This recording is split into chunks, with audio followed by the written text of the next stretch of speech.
Good afternoon, everyone.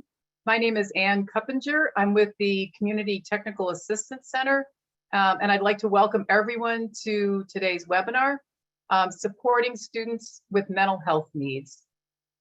And to take a second, if everyone could just sign in and use the chat, you can let us know what your name is, what agency you're with, what your role is in that agency, and where you're located in New York State or outside of New York State. So while you're doing that, just a quick orientation to the Zoom. We have you in listen only mode because we have quite a few people registered for this webinar, but we really want to hear from you and we want to hear your questions. So feel free to use the chat. You can open up the chat window by clicking on the chat icon on the bottom of your screen. And you can chat. We'll all see your chats, and so will everyone else in the webinar. So sometimes we get some great conversations going on, in the chat. We are going to leave some time at the end of the webinar for Q&A. So if you think of a question while Jen is presenting, you can feel free to chat that in. We'll be collecting those, and for the most part, answering them at the end of the webinar. And sometimes we find that they get answered en route anyway. So, but please do chat those in as you think of them. I'm seeing folks from all over the state, and I just saw Pennsylvania and Michigan flash by, so welcome. I hope those of you in Michigan are not currently too much under snow. I see folks from all parts of New York State, people in lots of different roles. We designed this webinar series for family and youth peer advocates, but we are really delighted that such a wide range of people are joining us today. And it's just, we heard from lots of folks that there was a need for this series, and your participation is, I think, evidence of that. So we're really glad that you're here. Just to kind of orient you in terms of where we are, this is kind of part 2 of a series we're calling Education Matters. We'll tell you later about previous webinars, and there are links in the slide deck to those earlier webinars. You will get these slides you'll get an email in a couple of days that includes these slides from today, and those links will be live so you can access the previous webinars as well. This part of the series is really focused on children with behavioral health needs in schools. So today we're going to be talking about supporting students with mental health needs. We have 2 other webinars coming up, one on bullying and emotional vulnerability, and one on functional behavioral assessments and behavioral intervention plans. So before we get started, I want to introduce our presenter, Jen Schwartz. Jen is the Assistant Director and Coordinator of Youth Advocacy for the Long Island Advocacy Center. And she's been working with families and students with disabilities for 13 years. As an educational advocate, she mostly works with families of youth who are involved in the juvenile justice system to assist them in obtaining an appropriate set of services to help them be successful in school. She co-wrote a youth-centered training curriculum and has facilitated groups for teenagers with emotional and behavioral difficulties, focusing on self-awareness, communication skills, and self-advocacy skills. And when we were getting set up for the webinar today, Jen let us know that she even tapped into one of her youth groups yesterday to get their ideas for today's presentation. So her knowledge is current and her commitment to youth is really strong. And with that, I'm going to turn it over to Jen. Hello. All right, so thank you, Anne, for that very warm welcome. So today we're going to be talking about mental health and what it is and how we can support students. So what is mental health, right? So it includes a number of things. It's our emotional, our psychological, and our social well-being. It plays a role in how we handle different parts of life, our stress, how we relate to other people. That can include like your peers, your parents, other family members, and it impacts how you make choices. It affects how you think, how you feel, and how we act. And really it shapes how we perceive and react to everything in our world, ourselves, the people in our life, and just life every day. So I think this is important. Mental health and mental illness are not the same thing. They are connected though. A lot of people use them sort of interchangeably. Mental health or health in general implies there's a lack of illness going on. illness implies that there's a lack of health. And when you talk about mental health and mental illness, I think there's a stigma, obviously, behind it. So, saying mental health and talking about it as if it's a mental illness kind of deters people, families, kids, from maybe seeking support that they could use. So it's not one or the other. It's not all or nothing. So I would encourage you to think about mental health as if it was a pizza. So pizza has a lot of slices, as you can see here. Slices will change depending upon your own pizza, but the things that sort of make up your mental health can include coping skills, your physical health, what you do to take care of yourself, what your sleeping habits are. If you do have a diagnosed mental illness, that impacts your mental health, but it's not your entire mental health. Family, your history, personal experiences, and trauma. So again, mental health and mental illness are connected, but mental illness is really just one of the slices that makes up the mental health pizza. So as I was saying, mental health and mental illness, not the same thing. And when you use them as the same thing or interchangeably, it's dangerous. It causes a lot of warning signs or red flags to be overlooked. Everyone has mental health needs. Not everyone has a diagnosed mental illness. So supporting someone's mental health needs it can't be like the same way of doing it for everyone. It can't be universal. There's never going to be only one way to do it. Why not? Because even if we're all pizza, no two slices are ever the same. So we're going to look at some warning signs and some potential red flags.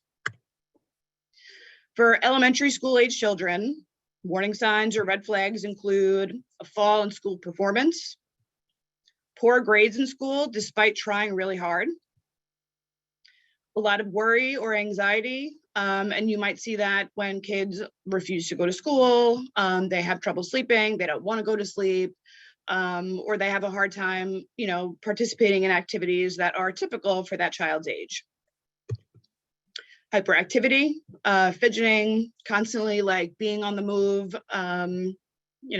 chatty beyond what would, a typical child would be. Having a lot of nightmares, a lot of disobedience, defiance, aggression, and sort of acting, a little bit sassy, maybe a lot sassy, in opposition to people that they feel are like an authority figure to them. And frequent unexplained temper tantrums. Adolescents and teenagers, similar to kids, but some slight differences. Nightmares, threats of self-harm or harming other people, self-injury or destructive behaviors, frequent outbursts of anger and aggression. They threaten to run away. Kind of like a regular behavior of violating the rights of others, getting in people's faces, just passive aggressively doing things they know they shouldn't be doing to other people. Having strange, atypical thoughts, beliefs, feelings, unusual behaviors. Again, change in school performance. A seemingly inability to cope with problems and daily activities that to us might not look like huge things, but they just can't seem to cope with them. Changes in their sleeping habits and their eating habits. A lot of physical complaints, headaches, stomach aches, acting out sexually, being promiscuous. Depression, usually seen by like negative moods and attitudes, change in appetites, hard time sleeping, thinking about, talking about death, abuse or use of alcohol and or drugs, an intense fear of becoming obese with no real relationship to what their actual body looks like, purging of food or restricting their eating. So those are some red flags. And then it's kind of time to figure out or take a look at how we figure out if they're signs or if they're just symptoms of a potential underlying mental illness. So behaviors in general are sort of hard to read. We all see behaviors in everyone, but we never really know where they're coming from or why they're happening. This is especially true with kids and teenagers. It's really hard to tell if their behaviors are typical for their age or if they're due to an underlying mental illness. So we're going to take a look at some typical behaviors. So we're going to start with sleep. Teenagers, their bodies and their brains, they're different than ours. They have a different, they're wired differently in terms of sleep. They want to stay up really late and they want to sleep late, really into the next afternoon sometimes. Younger kids always want to stay up later. They know everyone in their family is going to bed after them. I really think they think that everyone's having a party that they're going to miss. That's why they want to stay up. They also really love to wake up unnecessarily early, and they think it's their job to wake up everyone else. These are all typical sleep behaviors for kids and teenagers. It becomes concerning when they are routinely sleeping all day or wanting to sleep all day, seeming like they physically cannot stay awake. They have a hard time falling asleep or staying asleep. They'll wake up multiple times throughout the night. It'll take them 4 hours to fall asleep. If they, on a regular basis, are needing to sleep more than 10 hours per night. If they're unable to wake up in the morning, and that impacts their ability to get to school on time or even to get to school at all. Having a lot of nightmares in their sleep, and waking up in the middle of the night feeling anxious or scared, not really understanding why or where that's coming from. We talk about grades in school, typical behaviors you'll see in kids and teenagers. Kids don't like doing homework. Most kids don't like studying for tests. Some kids will stress about their grades, but others don't think too much about them. A lot of kids tell their parents they don't have any homework, even if they do. Joke's on you guys, you're not fooling any of us. Not all kids love going to school, but they go. It becomes concerning when kids are unable or seemingly unwilling to do their homework. Same thing for tests. They're not doing so well in school, or they're stressed and concerned about their grades, but they're just not able, or it seems unwilling to study for them. Excessively and constantly worrying about their grades, even if they're doing totally fine in school. Conversely, not caring about their grades or how they're doing in school, despite the fact that they are not doing so great or failing. Their strong dislike of school causes physical illness, again, like headaches, stomach aches, and that prevents them from going to school either on time or on a regular and consistent basis. And then you have some defiant and rule-breaking types of behaviors. So typical behaviors, they want to assert control in some situations. Nobody, adults included, ever does what they're told to do or asked to do every time. I think that if a child or a teenager doesn't listen or does the exact opposite of what you're asking them or telling them to do, that they're doing their job and they're doing it well. Rules meant to be broken. Some rules, once in a while. Kids, it's healthy for them to test the waters, see what they can get away with. It's how they practice, whether they realize this is what they're doing or not. That's how they practice taking risks or stepping out of their comfort zones. Lying. All kids tell lies at some point. More often than not, they're about things that have absolutely no consequence. These behaviors turn into concerning behaviors when you ask one of them to do something and the result is almost always like a major meltdown or a tantrum. If they're constantly getting into trouble at school for doing things that they know are against the rules. If they are breaking the law, even if they don't get caught. Lying on a regular basis, or at least enough to make a parent or a family member wonder if their child's ever telling the truth, regardless of how important or insignificant the situation might be. So how do we figure out or how do we try to understand what a typical behavior is, or if it's moving into that concerning zone? So for parents, ask them, how often are your child's behaviors occurring? When did the behavior start? Do you notice some kind of pattern to when the behaviors happen? Does the same kind of thing set off your child before the behavior? Are the behaviors impacting your child at home, at school, socially, everywhere?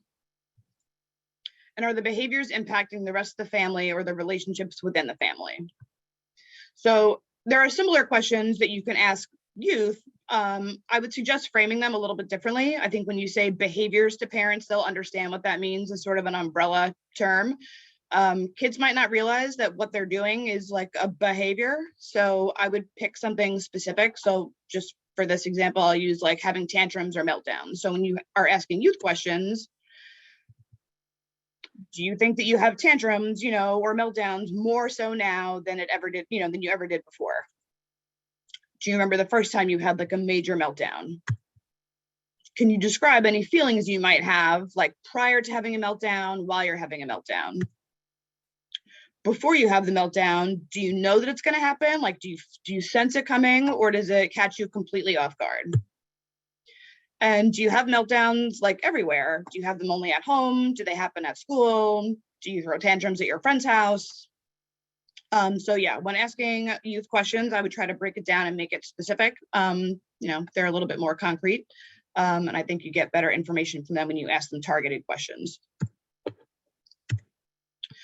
So when kids have concerning behaviors, it doesn't necessarily mean that they have a mental illness, but it is possible that their behaviors could be symptoms of a mental illness.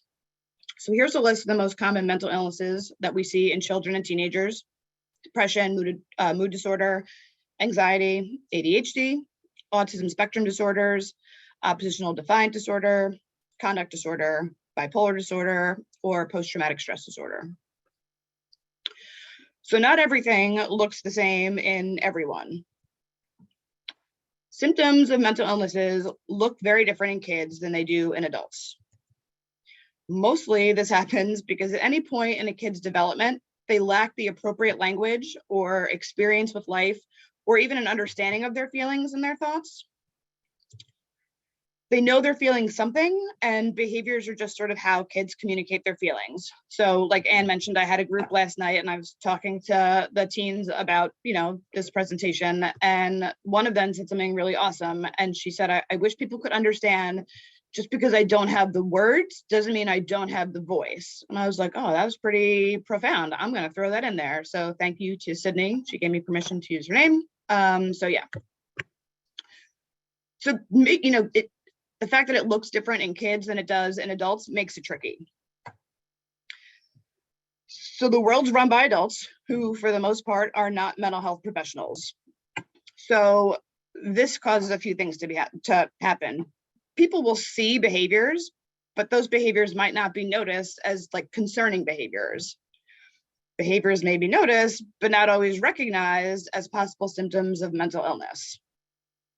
So anxiety in kids will often show things like frequent nightmares and disturbed sleep, constant restlessness, sleepiness or falling asleep in school, difficulty concentrating, irritability, crying, a lot of tantrums, meltdowns. They'll appear absent-minded. They might not have a lot of friends, or they might feel like they don't have a lot of friends. Depression in kids. They might seem sad or blank. Sometimes they're super talkative and sometimes they have nothing to say. They'll express a lot of anger or rage. They might overreact or be like really highly sensitive to criticism, even if it's not like criticism, just anything that they're not expecting or it doesn't sound favorable to them, they'll be highly sensitive to that. Difficulty concentrating or focusing, poor self-esteem or negative feelings about themselves, feelings of hopelessness or helplessness. They'll have a negative outlook or thoughts about the future. They'll talk about death or they'll have thoughts about it. They'll talk about attempting to harm themselves, wanting to harm themselves, or actually will harm themselves.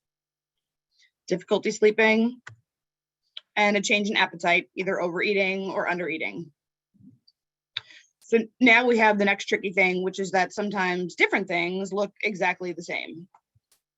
So again, depression, and I promise it's a different list than what we just went over, somewhat different. Irritability, difficulty sleeping, a decline in school performance, physical complaints, sadness, crying, moodiness, emotional outbursts, poor self-esteem, restlessness. Then we're going to look at anxiety in kids and teenagers, irritability, difficulty sleeping, decline in school performance, physical complaints, sadness and crying, moodiness, emotional outbursts, poor self-esteem, restlessness. And then we'll look at ADHD in kids and teenagers, irritability, difficulty sleeping, a decline in school performance, physical complaints, sadness and crying, moodiness. Do I sound like a broken record yet? Emotional outbursts, poor self-esteem, and restlessness. 3 completely different diagnoses, all have the exact same symptoms. It is really, really hard to know what is causing any of these symptoms. So there are signs, maybe they're symptoms. How can we support parents in like the next steps? We want to encourage parents to act sooner rather than later. The sooner parents act, the sooner they can be connected with resources that can provide support for their child, support for themselves and for the family. Help parents to understand why waiting to see how things go may be harmful to their child. I understand it can be scary for parents to hear that their child might have a mental illness. And sometimes I think a lot of people, when they are scared of something, they kind of avoid it a little bit and hope that it's gonna go away or fix itself. If there is a mental illness going on, it's not going anywhere. Waiting is not gonna make it better. It's not gonna make it disappear. The only thing it's gonna do is like continue to impact, the child. Everyone, I think, hopes that their kids will be totally healthy and won't experience any kind of difficulties, but it's not realistic. If parents are concerned, encourage them to trust their instincts. If it turns out that their child doesn't have an underlying mental illness, there's always going to be mental health needs. Otherwise, parents wouldn't have been concerned in the first place. So really, like, worst case scenario is that nothing happens. They get some services for their kids, or they help their kids feel supported, help them learn some skills to help their mental health needs. There's no harm in that. Their kids might be pissed at them. Again, though, I'll go back to an earlier slide. If kids are pissed, they're doing what they're supposed to do. But empower parents to seek the support that they think their child needs.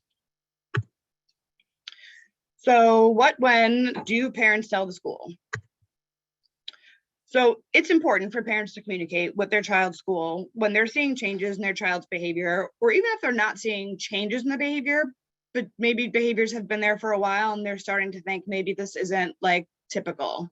And again, changes at levels of motivation or school achievement. The sooner parents share their concerns with the school, the better. Like I said earlier, the more time that passes, the more the child's difficulties are going to impact them. Schools can provide resources and links to community-based mental health services.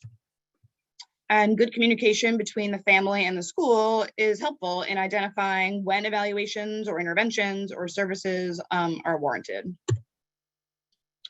So I know a lot of parents will feel like they're embarrassed to share this information or that it's none of the school business. So how can we help them kind of work around that? Let them know they're not alone. So prior to the onset of COVID-19, 1 in 5 youth under the age of 18 had mental health needs and or a diagnosed mental illness. So like, they're not alone, really. Again, many symptoms of mental illness mimic what we consider to be typical behavior for kids and teenagers. So the school is most likely seeing behaviors in the kids, but doesn't mean they've made the connection that maybe there is a possible mental illness going on. In fact, a lot of times schools will attribute behaviors to other things, like the kid doesn't go to school every day, it's because parents aren't doing a good job getting their kids to school every day. If the kid starts failing or isn't turning in assignments, it's not because they can't do it or they're struggling, it's because that kid probably doesn't care about school very much.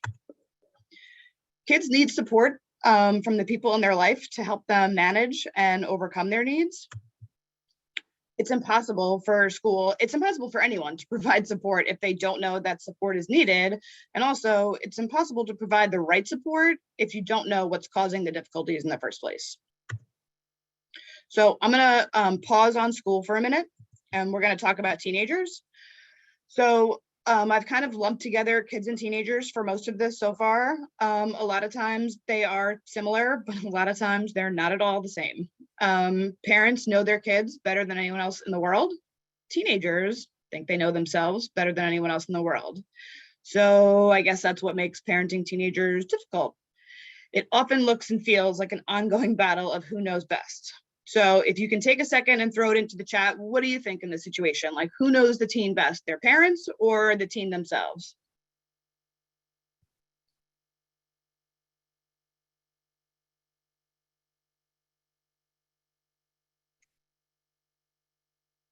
Jen, I'm seeing a pretty 50-50 mix. Someone said hard to say. Someone said neither. Can go both ways. Yikes, it depends. There seems to be a combination of, combination of responses here. Including someone who says, including someone who commented that teens do know how they feel. Yeah, so I'm looking to see if we see, someone said, parents, teens aren't fully grown. Someone said, I think it's a little bit of both. Depends on the child, the relationship between the parent and the child, and both. You need to hear both sides. So. All right, cool. Thank you for throwing your answers in. So here's the actual answer. Doesn't really matter who knows who best because they're in it together, right? The goal for parents can't be to prove to their teenager that they know what they need better than they do. And the goal for teenagers can't be to prove to their parents that they know what they need better. The goal really is for both the parent and the teenager to listen to what the other one is saying, to ask each other questions if they don't understand or if they aren't sure of something, and to acknowledge, even if it's hard or even if they disagree, that what the other one thinks or what the other one wants for them, they have to try to believe that that really is, they're coming from like a good place and that they want what's best for them.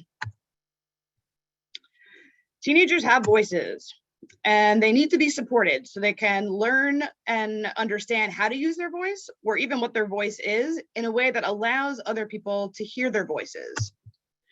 They also need to be given a space and an opportunity to use their voice. The entire world could get together and create like what everyone has decided, hands down, is the best plan for that teenager. But if that kid didn't have any voice or say or opinion in that plan, they're going to resist the plan. It's not going to work if no one's ever asked them their opinion or their feedback or even run it by them before trying to put it into place. So I'll ask, how great is the best plan in the world? If it's never been implemented, you're never going to know. So teenagers and parents really try to encourage them to create a partnership with each other, to work together as allies, not at cross purposes as if they're enemies, to learn each other's language. And this goes back to what one of the kids was saying last night, was they might not always have the words, but they have a voice and they know they have feelings. And it takes some coaching or some help for sure for parents to like understand what their kids are saying if they're not actually saying words or words that make sense to them, but learn each other's language and to value each other's perspectives. Trust the why, even if you don't agree with the what. So it goes back to believing that that person has your best interests in mind, even if you don't agree with what they're saying, trust that that's the case. Best outcomes for teenagers happen when they feel that their voices are truly heard, when they're part of the discussion, and when they're part of their own plan. So now I'm going to bring it back to school. What can schools do? So there are a couple different ways that schools can provide support for students with mental health needs and or mental illness. What schools are required to provide depends upon the individual needs of the child. And this goes back to there can never just be one set plan on how to handle a child or work with a child who has like mental health needs or mental illness. But how do we find out what the needs are for every child? Good question. So evaluations. Asking the school to conduct evaluations is a way to collect as much information as possible about the student, which includes, but is not necessarily limited to, that student's cognitive abilities and how they're functioning, their academic strengths and weaknesses, what they're capable of doing versus how they're actually performing, and their social emotional functioning. When schools conduct evaluations, they must use a variety of assessment tools and strategies, and that includes parent-provided information. Schools are required to evaluate students in all areas of suspected disability. That includes the suspicion that a child has a mental health need or a mental illness that may be impacting their ability to access an appropriate education. And when I say suspicion that a child has a mental health need or a mental illness, the parent's suspicion counts just as much as the school suspicion. So a school can't say, well, we don't suspect that, so we're not going to do this. Parents have a say. However, it will most likely require that the district will need to provide a mental health or a psychiatric evaluation so that an expert can make the determination if necessary. A school district can't really dismiss a parent's request by saying, we don't do that, or feel free to take your child for a private evaluation and bring it back to us when you have it done. If a parent wants to request evaluations for their child, the most important thing you can let them know is that it has to be in writing. So we've heard schools have a lot of different responses to parents when they make requests for evaluations. They right off the bat, without any data, without anything, will just tell them your child's not going to qualify for special education.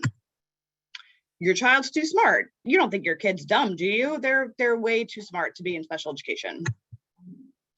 Your child would be fine if they would just do the work and show up to class. We can't or we won't provide any kind of services to a student who's truant or not attending on a regular basis. And your child must be in school or show up to classes consistently before we can or before we even will agree to evaluate them. Whoops, sorry about that. All those things are opinions. And again, they're not facts. They're not supported by education law. Those are just things we hear schools say. Now, I'm not saying every school says that to every parent every single time, but it has happened fairly often enough that I am never surprised when that's the response that parents get from schools. So like I said, put the request for evaluations to the Committee on Special Education in writing. And when we send out the PDFs of the slides, there's going to be a link in here so you guys can click on that and access like a PDF copy of the letter.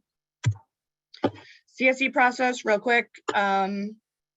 Again, we're going to have links to previous webinars that go over this a little bit more in depth, but basically the parent makes the initial referral, parent signs consent. Evaluations get scheduled, they're conducted.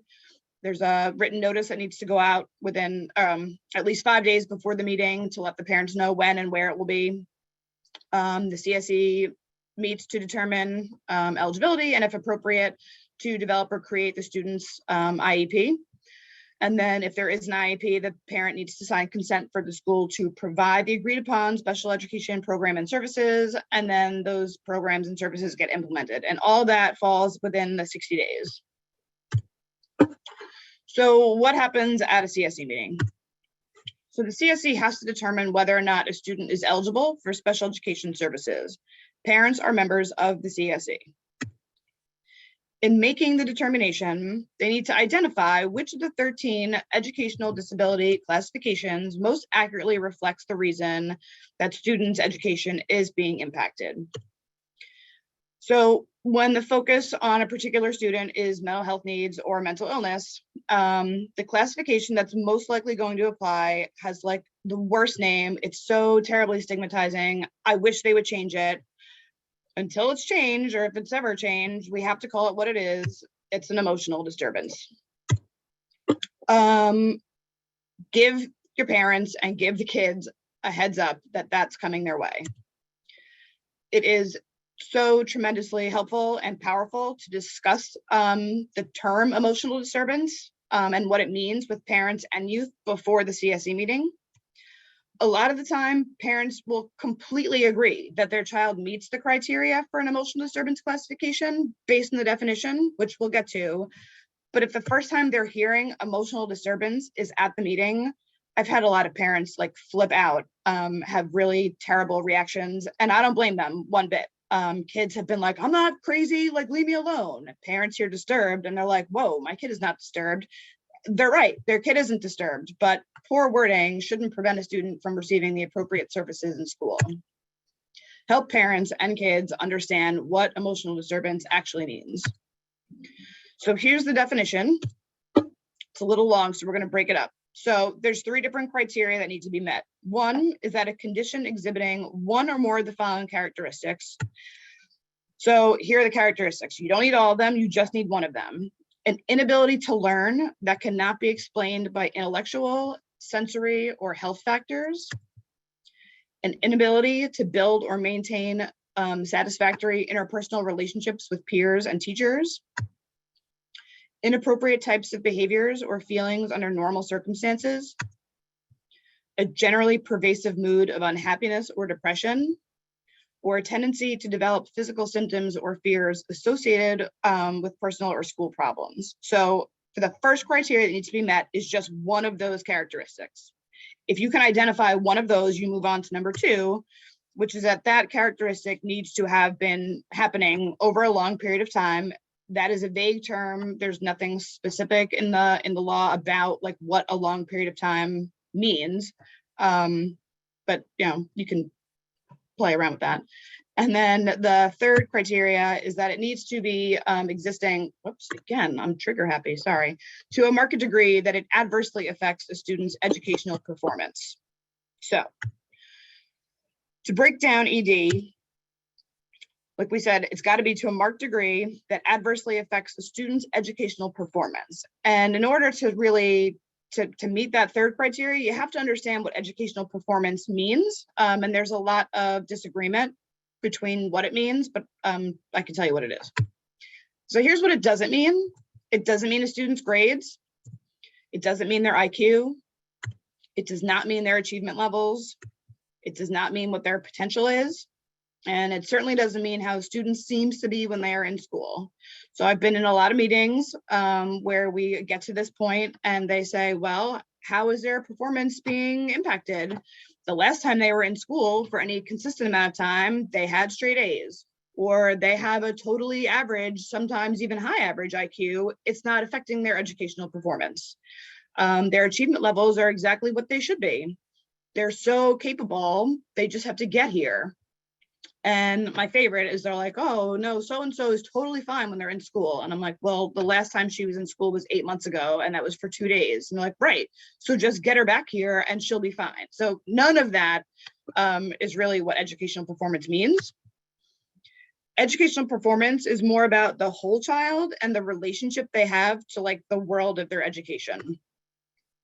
So educational performance is not limited to academic performance, and whether an impairment adversely affects educational performance must be determined on a case-by-case basis, depending on the unique needs of a particular child, and not based only on discrepancies in age or grade or performance in academic subject areas. So boom, that's not what it means.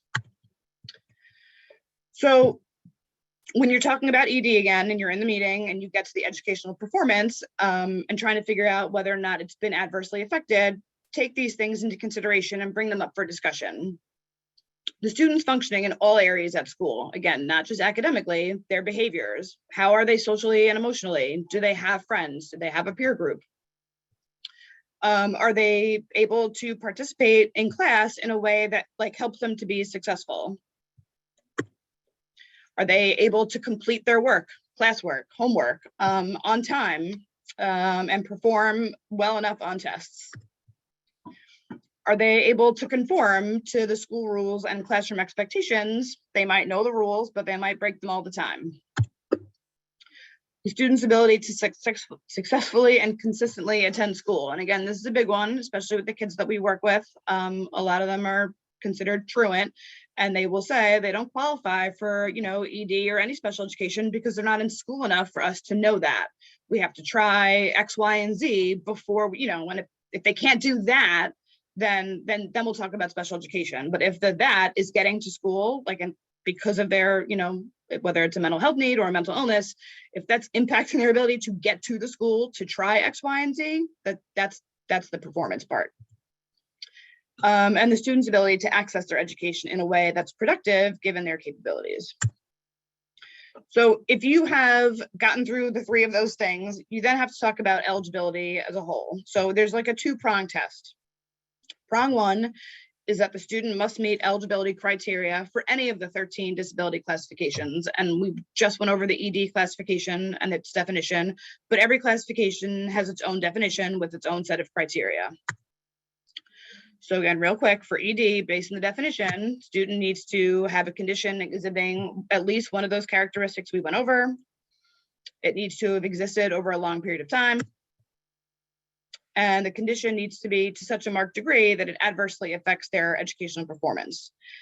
If all that is legit and you're good, prong 2 is that all of those things must show that the student has a need for special education, specialized instruction, related services, as a result of that disability from prong 1.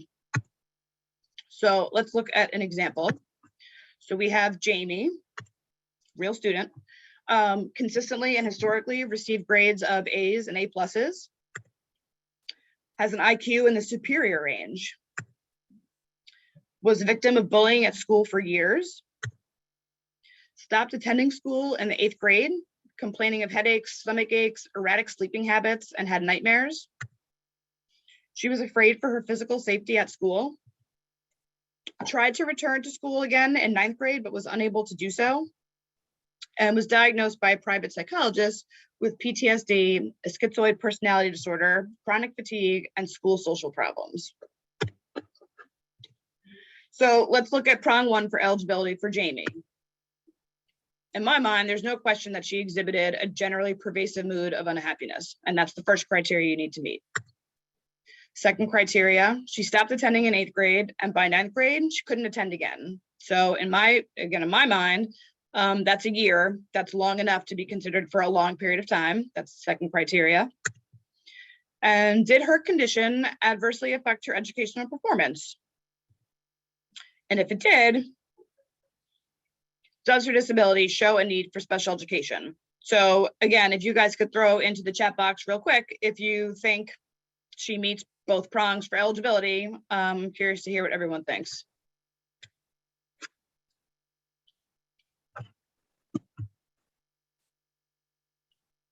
Universal agreement that she does, Jen. All right, cool. Yeah. You guys are all very smart. I bet none of you need special education, but that was a joke. So New York State Education Department's Office of State Review decided that despite her high IQ and excellent grades, the CSE must consider her non-academic limitations, specifically her inability to attend school when determining her eligibility for special education services. Upon that decision, the CSE then made the following recommendations for her education. Initially, would require homebound instruction. Once that was over, she would then require a more structured program, and she would need to be slowly reintegrated into a school environment. And then that school environment would include and provide counseling, a small student-to-teacher ratio, and regular monitoring of Jamie's ability to begin attending school full-time. So, summary. Mental health and mental illness are not the same thing, but they are related. Mental illness is just one possible slice of your mental health pizza. Some students will have mental illnesses. All students have mental health needs. Mental health needs and mental illness can go unnoticed or misrecognized. This will very often impact a student's education, but it doesn't have to. Parents should be encouraged to communicate with their child's school about any concerns or signs or symptoms they see. Schools can provide valuable resources to parents and also begin the process of evaluations to determine whether or not a student has an educational disability.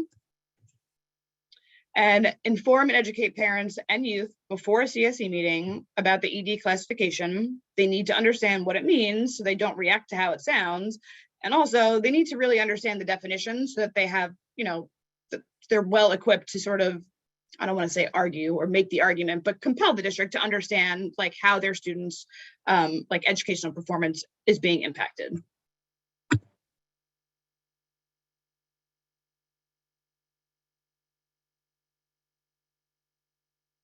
Anne?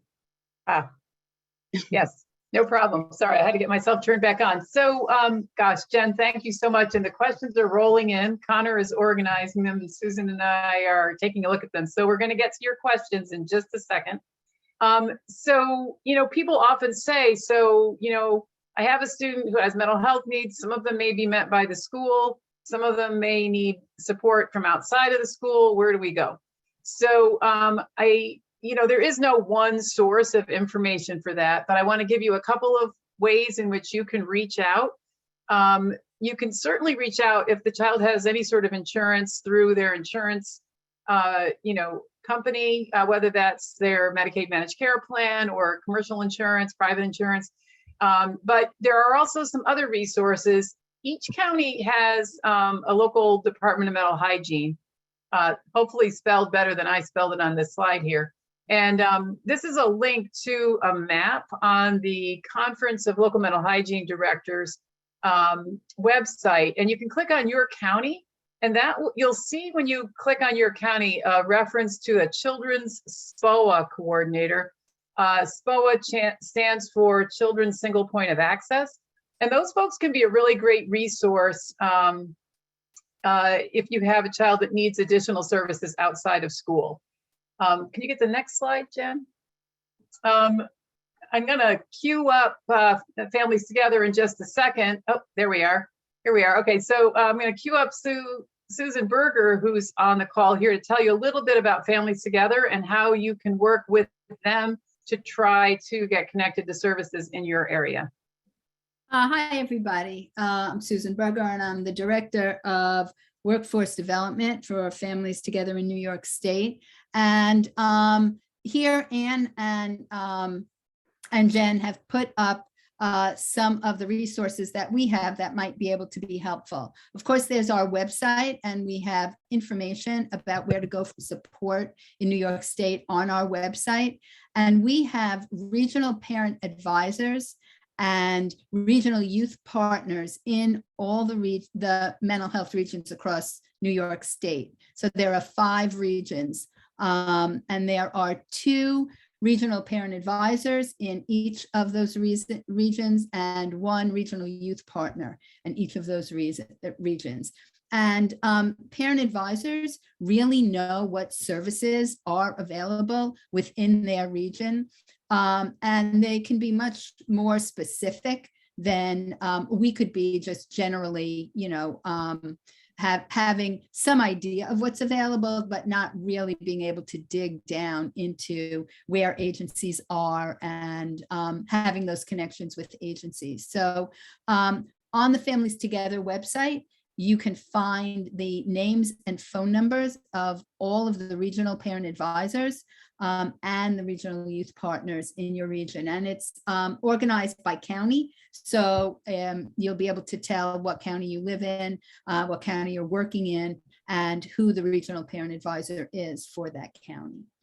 And I see that the exact pages, links to those exact pages, Connor just put into the chat.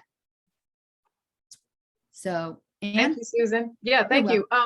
Jen, can you flip to the slide that talks about the, I think it's back one, that talks about the Advocacy Center, sorry. Thank you. So a couple of folks who are part of the group that's presenting this webinar series work with one of these parent training and information centers or community parent resource centers. These are really amazing entities. They exist throughout New York State, and they have kind of catchment areas. So if you click on this link, you'll be led to a page that if you scroll down, you can find New York State, and then within that New York State section, a listing of all of these organizations. And these are the folks who really know how to support folks, families and youth to get what they need from schools. And I'm always continually impressed with the training that they offer, the one-on-one advocacy that they offer. They do support groups. They really are an incredible resource. Jen's organization, the Long Island Advocacy Center, is one of these. We have Kara Georgie is going to be presenting later on in this series. She's with Starbridge, which is, works with communities in Western and Central New York. And there are others. So I really encourage you to take a look at this as well. For those of you who are family and youth care advocates, there's a lot you can do to support families and young people through this process. But it's oftentimes when, as things get complicated, you need to reach out to someone whose expertise is really, really deep in terms of knowing the ins and outs of all the rules and regulations and strategies that can really be effective. So I want to turn to the questions now. And, Susan, maybe you can help me with this and we'll go through and kind of tag team a little bit. And I'm just going to start at the top. We left plenty of time for questions. This webinar is 90 minutes long, so we still have lots of time to get to your questions. And if I'm posing your question and we seem to not be getting it right, you can chat in and say, clarify things a little bit. So back to the beginning of your presentation, Jen, someone is asking, can you talk a little more about moodiness? Because developmentally, to a certain extent, it's normal. Yeah, so it's funny, I started laughing to myself when I read moodiness, and I was like, that's such a bad word to use because I think a lot of kids and teenagers are moody. I would say moodiness, not more so, maybe like the severity of it, like the swings in it, like being super okay and like normally talkative and having, like wanting to do things with your family and with other people. And then conversely, like locking yourself in your room and being pissed off at the world when nothing is really, again, from an outsider's perspective, like nothing has really happened to sort of trigger that. I think that might be the best way I can say moodiness as an atypical or concerning type of symptom or behavior. Yeah. So next question is, I wonder if there's a concrete assessment to use to help guide us. And this was related to the slide where you showed 3 different diagnoses, all of which had the same signs and symptoms. So the question is there a particular assessment? And I think that's probably, and Jen, you feel free to answer this, but I suspect that, that's where a referral to a mental health clinician probably comes in. Yeah, so there's no concrete assessment to sort of tease out those, especially those 3 from each other, right? The anxiety, the depression, and the ADHD. So I can say, like, personally, I have ADHD. And I was diagnosed with that when I was 29. Prior to that, was diagnosed with depression, anxiety, bipolar disorder. And it was none of that. It was just how it was presenting, because so many of my ADHD like symptoms weren't looked at as symptoms. It was just, I was shy, I was quiet, I was lazy, I didn't pay attention. And it wasn't until those things like happened enough where I started to like exhibit like outward signs of being anxious or like seeming depressed or having like shifts in my moods. So, and those were all, mental health professionals who were giving me like not right diagnoses. And really that's why that happens, especially with ADHD, because a lot of those behaviors or symptoms go unnoticed. And the first time you see an outward behavior, it looks like anxiety and it looks like depression.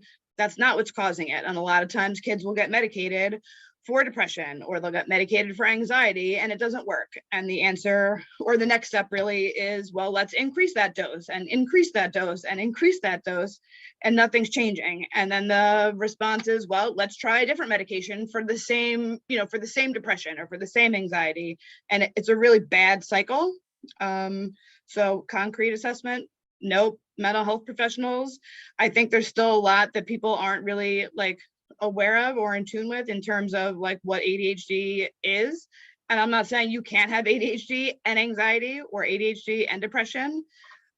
And there are people who would present completely as ADHD, but really it's just depression. But that is a big problem. Sorry, that was an answer. No, it's totally, I think what you really put your finger on here is that it's important for folks to keep an open mind.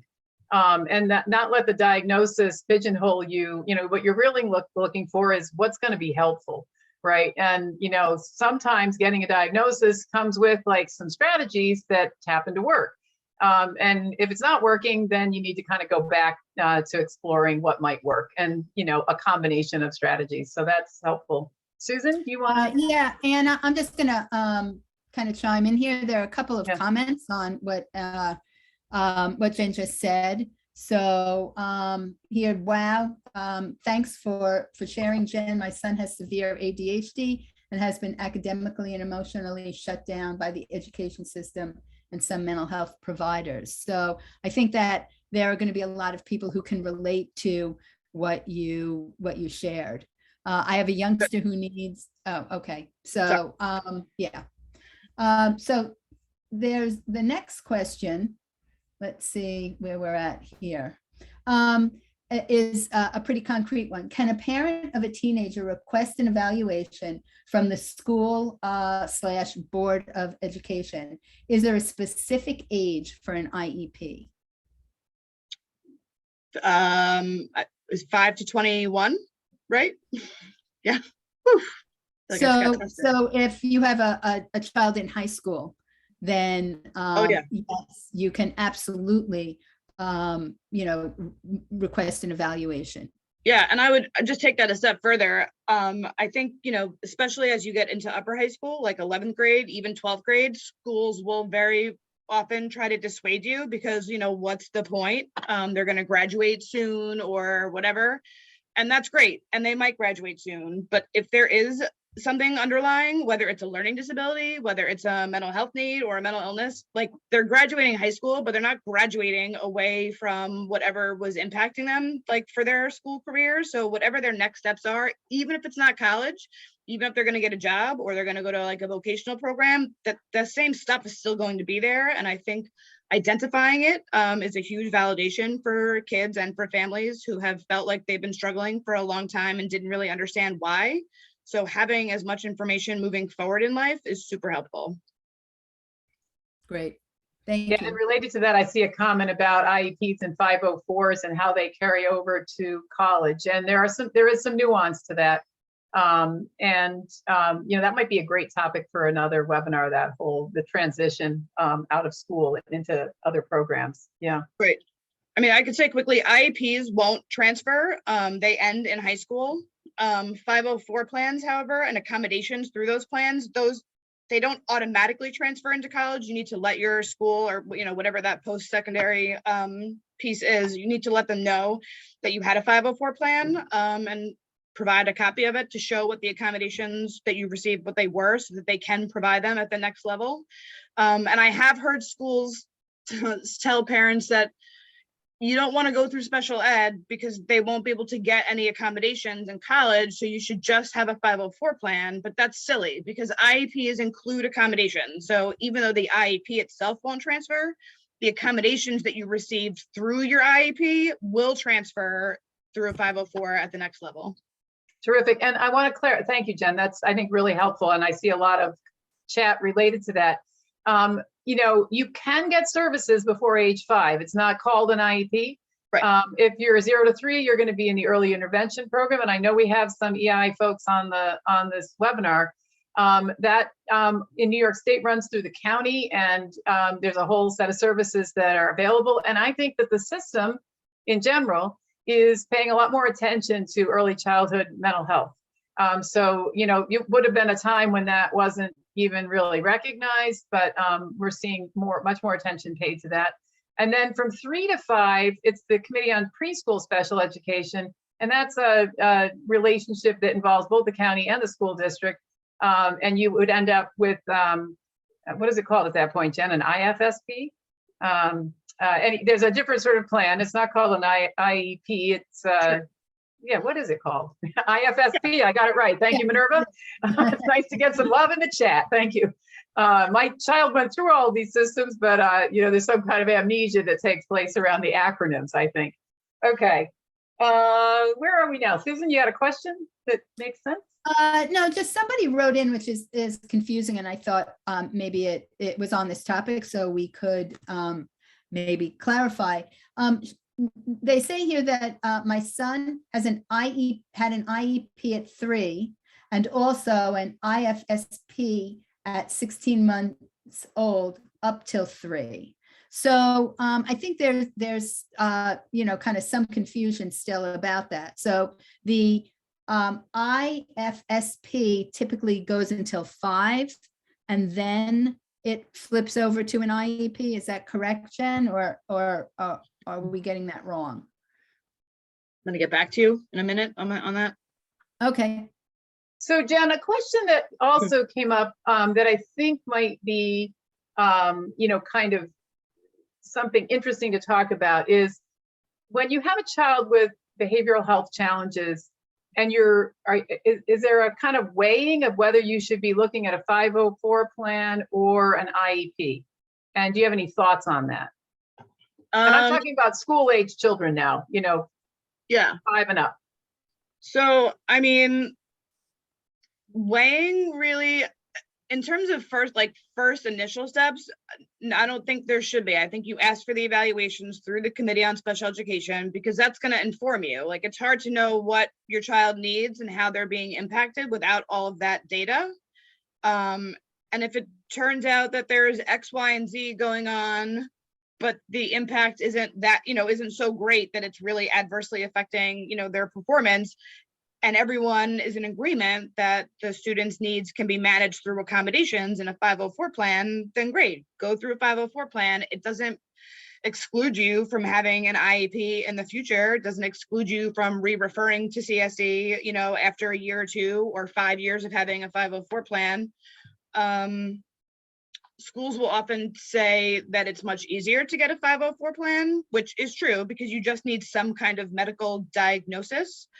And parents can get those on their own. They can go to a pediatrician and say, this is what's going on. And the pediatrician can write on a piece of prescription pad, like student has ADHD, student has something. And that's perfect for the school because that's all they need. So they can put together accommodations based on a sentence.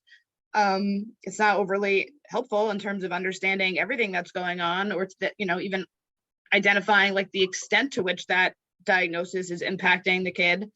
So no, I always aim high, aim for the most, get the most information. And if all that information comes back and you don't need the IEP, great. If it comes back, you need the IEP, great. But you don't know that until you have all the, evaluations and information that comes from them. Yeah. Great advice. So we have a question here that says, so what happens when you have a school refuse an IEP, even though the student would qualify for ED because they have been homeschooled due to their refusal to go to school because of bullying and other factors? That was a lot for me. Can you break that down? Can you say it again? Yeah, sure. So apparently this person is writing in about a child who the school refuses to implement an IEP, even though the child would qualify because they're homeschooled. So they're homeschooled according to this because they're unable to go, because they're of bullying and they're just unable to go to school. So, and I know it's not your question, Susan, but can you maybe put into the chat so I understand more clearly, is the parent looking to have that student not be homeschooled anymore, but wants an IEP in place to support the student? Yes, wants an IEP in place to support the student and wants to know then what the next step might be. Oh, wait, here. It says, yes, the student wants to come back to school, but has been homeschooled due to the bullying. Yeah, I mean, I would say if it already hasn't been done, they make the referral to CSE. It might be very clear that to the parent and to the rest of the world that the student meets criteria, but work the process, request the evaluations. It doesn't matter that they're homeschooled. The reason they're homeschooled is because of that underlying condition or mental health need or mental illness. And my guess would be at some point this kid has seen some mental health professional. So even though the school can and needs to provide evaluations dealing with mental health or mental health need or mental illness, any supporting information that the parent already has from a treating therapist or a treating psychiatrist or nurse practitioner is just more information to give and supports, the parent's position that their child requires an IEP for those reasons. So if the parent has a private evaluation, then the school would have to accept that. It needs to be considered by the school district for sure. But considered can look like, okay, we read it, we considered it, we don't care. But that's why I would say request the psychiatric evaluation through the school district, through the committee on CSE, because then it's the school's, contracted psychiatrist that's going to perform the evaluation, and that's just going to give the information that you're looking for. Yeah. Thanks, Yeah. Jen. Okay. I see a future series on transitions, EI to CPSE, CPSE to school, and school to beyond school. There's a question here that I'm not sure I completely understand. It says, can a CBO, a community-based organization, still provide virtual counseling therapy to support a child even when they are truant? Meaning when they aren't in school, can they be seen virtually if there is no absent medical explanation, but there is a mental health diagnosis attached to the child that the school is aware of? So I'm not really sure if this person can add a little bit more detail. I'm not sure if this community-based organization is under contract with the school district to provide services. Then the child's truancy status might have an impact. If the child is receiving services outside of school that are completely separate from an IEP, then, and obviously those could continue. If that's go ahead, the case, obviously if that's the case and it's completely separate from school, of course that agency can continue to provide counseling virtually, even if they're not in school. And this is a DOE contract mental health program. Department of Education is contracted with a community organization to provide some services. So I don't know, this may be like too nuanced, Jen, for you, but your thoughts. Well, but is that service, does the student have an IEP and that's how they're, that's the mechanism by which they're receiving the counseling service? Yeah, so it says both. They have an IEP, and that is the mechanism through which they're receiving the service.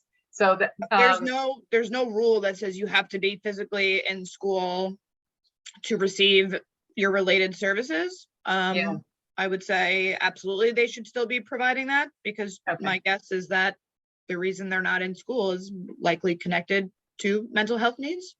Yeah. Okay.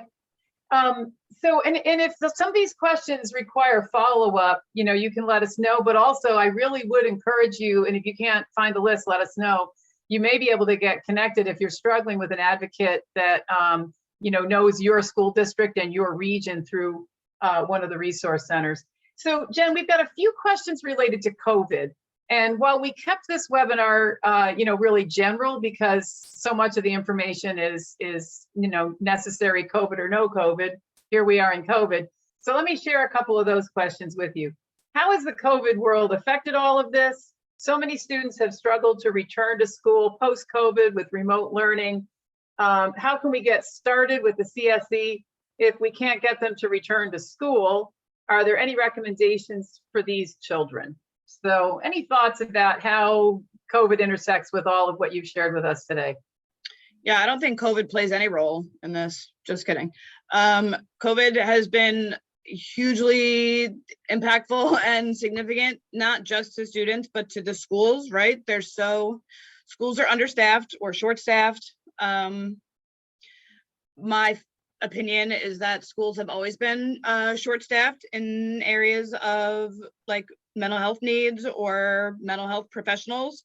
And then when you add a factor like COVID into the mix, they're just hugely understaffed and not, again, it's an opinion, maybe not so well equipped to understand yet. I don't think any of us are can understand the impact this is really going to have, or that it is having on students, but will continue to have.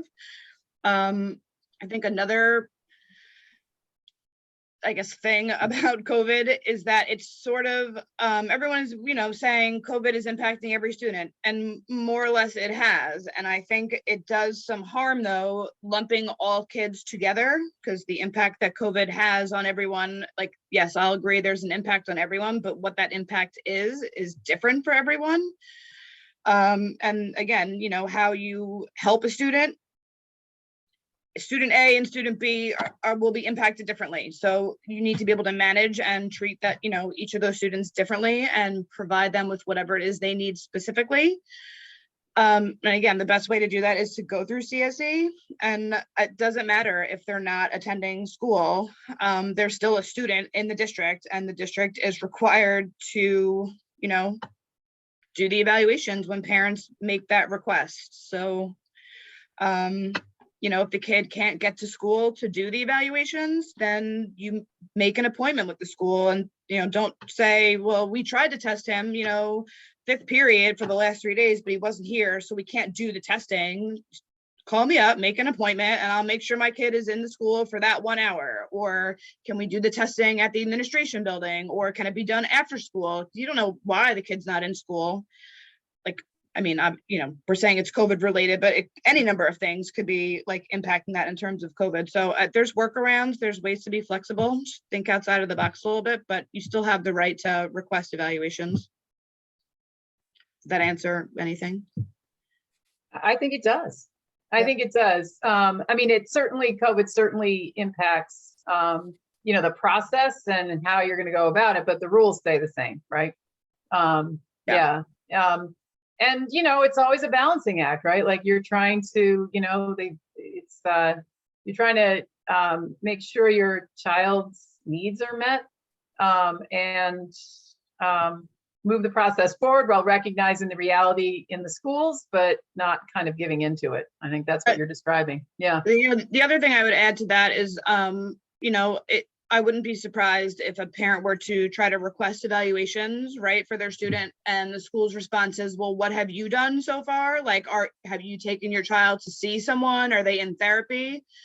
And it doesn't even matter what the reason is. Like, if the answer is no, it doesn't matter, because all you need to say is the waiting list for anyone to see, like, kids or teenagers from a mental health perspective, it's months, if not longer than a year. So no, I haven't been able to get them into counseling because everyone has waiting lists, but you're my school and you guys are the ones who were like required by law to be doing something, educating my child. So like that, so that's why I'm coming to you. It's not because I'm like being lazy about this or because I don't care. Like I can't get access to anything else, but I have access to you.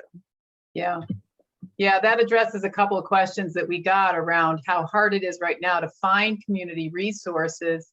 And that, sometimes real, clinical services outside of school are really needed, and it's really difficult for folks to find. Then, talk to your county SPOA coordinator, call those regional parent advisors from Families Together. Nobody has, special backstage passes, but they sometimes know where there are openings, or they may know of other kinds of services that might be supportive in the meantime. It's a lot of work for families. And for those of you on this webinar who are family and youth peer advocates, that's going to be a big part of your role, is to help families try to make those connections and kind of get through this time. But it's really challenging, and there's not an easy answer. Somebody asked a question about not being familiar with a 504 plan. At the end of this webinar, we'll have links to the webinars that we did back in June and July, and one of those is on the differences between a 504 plan response to intervention, or RTI approach, and an IEP. So I'm going to refer you to that.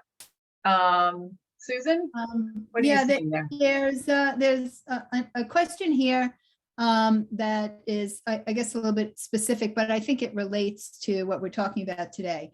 If a student is already classified since childhood with an OHI classification for ADHD, but by high school has developed some severe mental health issues, which the school documents, there are hospitalizations and suicidal ideation in the narrative, on a 3-year reeval, but the school only performs cognitive testing and academic testing. Would the school be remiss not to perform social emotional testing and behavior scales? And sorry, that's scales and trigger a parent to request an IEE. I'm not sure what an IEE is. So I'll Individualized take- education. Yeah. Go ahead. Sorry, Yeah. go ahead, Ann. No, go ahead. So I'm going to take it out of a specific situation and just say, generally speaking, I think schools are remiss across the board if the only testing they do is like cognitive and academic testing. Again, most schools, at least in my experience, will do some behavior rating scales or some social emotional scales as part of their like initial and then reevaluations. I mean, and there's a lot of situations or a lot of students that I've worked with who have had an IEP for years, but for like a learning disability or speech and language impairment, but there's significant mental health pieces going on. And at that moment in time, the thing that's most impacting their ability to access their education is not a learning disability or it's not a speech and language impairment, but it is the parent's suspicion that it's mental illness, or if it's documented mental illness. I think the school would be very remiss in not including not only like behavior rating scales or social emotional scales, but to not even make the recommendation to like provide a psychiatric evaluation through the CSE, because there's just so much going on that if we're only looking at that kid through an ADHD like lens, and whatever services or program they're already receiving isn't really working or doing what it should be doing, always look for more information. Parents can make that request on their own through the CSE, like once they're, again, in a case where a student's already classified, but not necessarily for like a mental illness. They can request at like any program review to have a psychiatric done. And if the school says like, no, what do we need that for? We already know this information, it's written right here. Parents can then request the psychiatric evaluation as the IE, which is an independent educational evaluation. And essentially it's just that in this case, it would be for a psychiatric evaluation, and the parent is able to choose the provider, and the school district pays for it. The only way the district is not required to do that IEE is if the district takes the parent to a hearing, I believe. And, hearings are more expensive than evaluations. So they will almost never say no to an IEE. Almost never. That's the disclaimer right there. So yeah, remiss. Yeah. Yeah. There are a lot of comments coming in about that. It says the school psychologist should do some testing, and a question about the child, if the child is currently receiving counseling. And so, you guys can read a bunch of these comments related to that. I just want to real quick, I've got some clarification from one of our great legal minds at LAC. Thank you, Tori Vine. So CPSE, you have an IEP, early intervention is IFSP.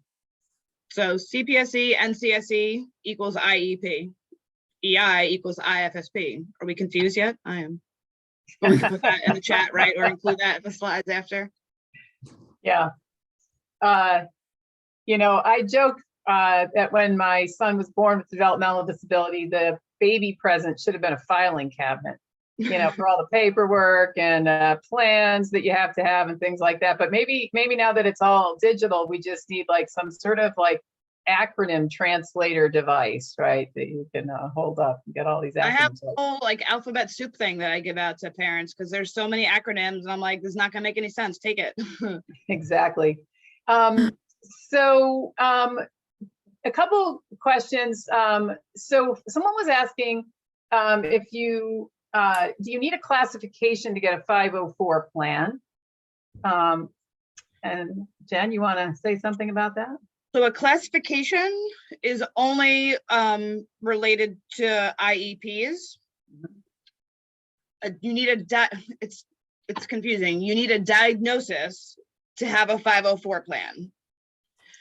You don't need a diagnosis to have a classification for an IEP. This is like who's on first, the special education edition. So yes, so you can get a 504 plan with a diagnosis, and that does not require, a 504 plan does not require you to get one of those special education classifications. So that's the answer to that question. Related to that, someone asked if medical necessity was necessary to get an IEP. And their comment was, right or wrong, do you need a medical diagnosis or testing to get an IEP? And I think we can parse that one a little bit too. So I'm gonna go on, we're specifically talking about a medical diagnosis for an ED classification. Mm-hmm. So you don't require a medical diagnosis, a psychiatric diagnosis. No diagnosis is necessary to be classified, like to meet the criteria for an emotional disturbance classification. I will say, however, a diagnosis can be very helpful because you can be classified ED based on symptoms, character trait, like behaviors, right? But if you don't know, and if the school doesn't know what the underlying illness is that is driving those symptoms or causing them to occur, providing the right support and services will be very difficult. So something might be manifesting as like, I don't know, he's jumping around all the time and can't sit still and whatever. And yeah, that might meet the criteria and definition for ED, but if we don't know why that student's acting that way, creating the IEP and like the actual specific plan and services that are going to support that student, it's really hard to do that if you don't have like a more comprehensive evaluation, which the result of that is more often than not a diagnosis of some kind or multiple diagnoses. Right. And we know that physical health and mental health interact so much that, you do want to get that full picture also. That's, really important. So someone asked a question about, are there trainings available to help differentiate mental health concerns and developmental concerns for the 0 to 5 population? And we're getting a lot of questions about this and questions about services that would be appropriate for any age youth that has a combination of developmental and mental health concerns, because there's so little available. If you want to email me separately, I'm going to link that person up to a couple of things. We have a series going on, DC 0 to 5, that's really designed for clinical professionals. So if that's you, then maybe that's something that you would be interested in signing up for. Connor's actually on, she knows a little bit about that. It may also be that others on this webinar have some information about trainings that they offer or that their agency offers on, again, that kind of clarifying things in really young children, which is so tricky. So we'll handle that way. Somebody has a question about, sorry, did you have something to add there? No, I was thanking you for you handling that question that way and not asking me to answer it. I will not ask you to answer that. Someone is referring to, they have a youngster who needs related services, but it's being recommended that he be taken out of his kindergarten class where he is very attached to his teacher and classmates and placed in an ICT classroom mid-year. And they wonder if this is a good plan or what the alternatives are. So again, non-specifically, if it's related services that the student needs, related services don't have to happen inside the classroom itself. That students can be pulled out for periods of time during the school day. They can also receive related services not during the school day. Everyone is different.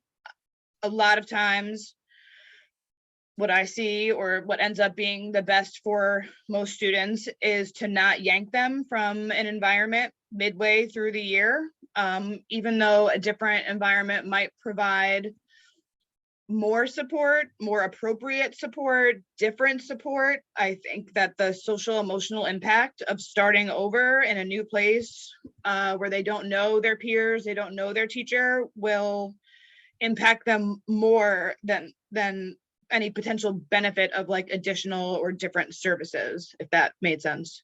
Yeah, yeah. All right, thank you. So we're getting, we have just a couple of minutes left. I want to start by thanking all of you for coming and participating. We had close to 200 people on this webinar, and we're going to pull out from the chat some of the resources that you all have shared with one another, and we'll include those in what we send to you. We'll probably add them to the end of the slide deck or something like that. And I'm sorry that we haven't been able to get to all of your questions, but Jen, if you can flip to the next, through the next slides here, just help me change the slides, that would be great. Oops. So yeah, so these are the links to the previous webinars, and Connor also put those in the chat. Next slide, please. So these are our 2 upcoming webinars, and you can register for those on the CTAC website. Navigate to the upcoming events page, and you'll find those webinars there. And we send you these slides. We'll also throw the links for registration in there if these aren't already hyperlinks. Next slide, please. And these are some other upcoming events. We do all kinds of different training on all kinds of different topics at CTAC. So take a look at the calendar and think about what would be helpful to you. And next slide, please. Great. And so we really want you to do one thing for us, which is to complete a survey that I think Connor will put the link in the chat. And it would really be great if you could click on that and complete the survey for us, giving us some feedback on today's webinar, and also let us know in this general space of education and special education and children's mental health, what other topics are really something that you feel a need to get some additional training on, because that will help us tailor what we do to meet your needs. Several questions have come in. We don't have certificates for these trainings, but I do think that you can look under your CTAC profile and print out something like a transcript. You will be getting copies of the slides, and maybe for many people that can serve as evidence that you attended the training. And with that, the survey link isn't working, Rebecca says. Connor, will that link pop up when they close out of the Zoom? Yeah, so it'll open automatically in your browser when Zoom closes, and you'll also get a link to it in the thank you for attending email tomorrow from Zoom. Terrific. And when you registered for this webinar, you were automatically registered for the other 2 webinars in this series. So we do that because we found that people tend to want to come to all 3 in the series. Obviously, it's your choice and it depends on your very busy schedule, but you are already registered for those other 2 just by virtue of being here today. So hopefully that'll be helpful. And you know, let us know what your questions and needs are. And some of those we hope may be answered on the upcoming webinars. And thank you very much. And again, thank you, Jen. Clearly you have thought a lot about this, and we really all benefited from your knowledge and expertise today. Cool. Thank you for having me. Bye, everyone. Bye. Great job, Jen. Thank you. Thanks.